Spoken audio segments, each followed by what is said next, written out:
नमस्कार दोस्तों, मैं हूं प्रसाद और आप देख रहे हैं प्रसाद आयुर्वेद।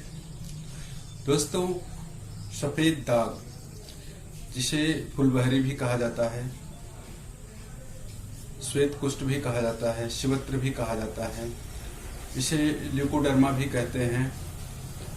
इसके लिए मैं आपको आज एक नहीं, आपको कम से कम 2-3 घरेलू प्रयोग बताऊंगा, जो कि मेरे द्वारा कई बार अनुभूत हैं और बहुत ही अच्छा फायदा होता है इन घरेलू नुस्खों से। दोस्तों, सफेद दाग जो है कि हमारे चेहरे पे, होठ पे, हाथों पे और जांघों पे, शरीर के विभिन्न अंगों में कहीं भी हो जाते हैं। पहले ये छोटे छोटे से दाग होते हैं और बाद में इनका जो साइज होता है वो बढ़ने लगता है। ये बहुत सारे लोग समझते हैं कि ये छूत का रोग है, तो ये छूत का रोग नहीं है। किसी को भी छूने से ये नहीं फैलता है और इसकी जो चिकित्सा की जो विधि है, ये ठीक होगा कि नहीं ठीक होगा, इसकी साध्य असाध्य अवस्था के लिए मैं आपको एक प्रयोग बताऊंगा, जिससे कि आपको मालूम पड़ जाएगा कि ये ठीक होगा कि नहीं ठीक होगा। आप इस तरीके से पहले ही जांच लीजिए कि ये ठीक हो सकता है कि नहीं ठीक हो सकता है। तो इसके लिए जिसे श्वेत कुष्ठ हुआ हो, सफेद दाग जिसे हुआ हो, तो उसका जो शरीर का जो पार्ट है, जहाँ की वहाँ की चमड़ी जो है, आप इस तरह से चमड़ी को जो है, यहाँ पे समझिए, यहाँ पे सफेद दाग है, तो इस चमड़ी को जो है ऐसा उठाइए और एक पतली सुई वहां पे चुभाइए। अगर वहां से खून निकलता है तो ये जो है आसानी से ठीक हो जाने वाला रोग है। अगर वहां से पानी निकलता है तो इसे असाध्य समझना चाहिए। तो इस तरह से इसकी जांच कर लें और उसके बाद ही आप इसका जो चिकित्सा है वो शुरू करें, ताकि आपको निराशा ना हाथ लगे। तो दोस्तों, ये था थोड़ी सी जानकारी आपको श्वेत कुष्ठ के बारे में। अब मैं आपको घरेलू उपचार बताऊंगा, जो कि बहुत ही असरदार हैं। इनके कुछ दिन लगातार सेवन से श्वेत कुष्ठ ठीक हो जाता है।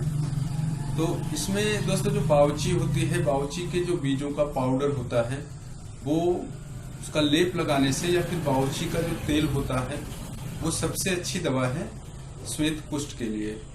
तो इसका इस्तेमाल करने से भी सफेद दाग जो है वो ठीक हो जाता है। लंबे समय तक आपको इसका इस्तेमाल करना पड़ता है। और दूसरी, जो मेरे द्वारा मैंने बहुत ज्यादा अनुभूत किया है, ये नया होता है, छोटा होता है, तो ये बहुत ही आसानी से ठीक हो जाता है इस नुस्खे से।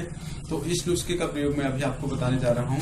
इसमें आपको लेना है देसी गाय का घी 1 चम्मच, नीम के बीज का तेल 1 चम्मच। ये एक मात्रा है। इसी आपको सवेरे ले लेना है 1 चम्मच नीम की गुदी का तेल, 1 चम्मच देसी गाय का घी, और इसी तरह से एक मात्रा आपको दूसरी शाम को ले लेना है। और इसी देसी गाय के घी और इसी नीम के जो बीजों का तेल है, इसको ऐसा पेस्ट जैसा बना करके आपको दाग वाली जगह पे लगाना है। तो इसी को खाना भी है, इसी को लगाना भी है। 2 ही चीजों की जरूरत है इसमें, नीम के बीजों का तेल और देसी गाय का घी।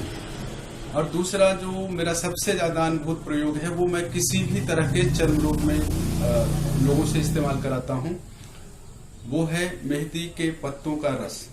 ये मेरा सबसे ज्यादा अनुभूत प्रयोग है और इसमें मुझे बहुत ज्यादा सफलता मिलती है। मैंने देखा है कि कुछ लोग तो करते नहीं है, लेकिन जो करते हैं तो वो बताते हैं कि इससे तो मुझे बहुत फायदा हुआ है। मेहंदी के पत्तों का रस लेना है आपको 20 मिलीलीटर, यानी 2 चम्मच ले लेना है लगभग, और उतनी ही मात्रा में आपको लेना है देशी मध। ये आपको लेना है सवेरे खाली पेट। आपको आधा 1 घंटा कुछ खाना पीना नहीं है। इस तरह से आपको 40-45 दिन ले लेना है। तो आप देखेंगे कि आपको चाहे वो श्वेत कुष्ठ हो या फिर और भी किसी तरह का चर्म रोग होगा, तो वो बहुत तेजी से ठीक होने लगता है। और इसके कुछ दिन लगातार प्रयोग से ही आपका ये श्वेत कुष्ठ, दाग, छाजन, बामा, खुजली जो भी है, वो किसी भी तरह का चर्म रोग होगा, वो मेहंदी के पत्तों का रस जो है इसमें बहुत ही असरदार है। और श्वेत कुष्ठ में भी मैंने नए जो रोगी होते हैं उसमें कई बार इसको आजमाया है, तो बहुत ही अच्छा लाभ होता है इससे। तो दोस्तों, ये थी श्वेत कुष्ठ के बारे में घरेलू जानकारी। और वीडियो अच्छा लगा तो इसे लाइक करें, शेयर करें और हमारे चैनल को ज़्यादा से ज़्यादा सब्सक्राइब करें। वीडियो देखने के लिए धन्यवाद।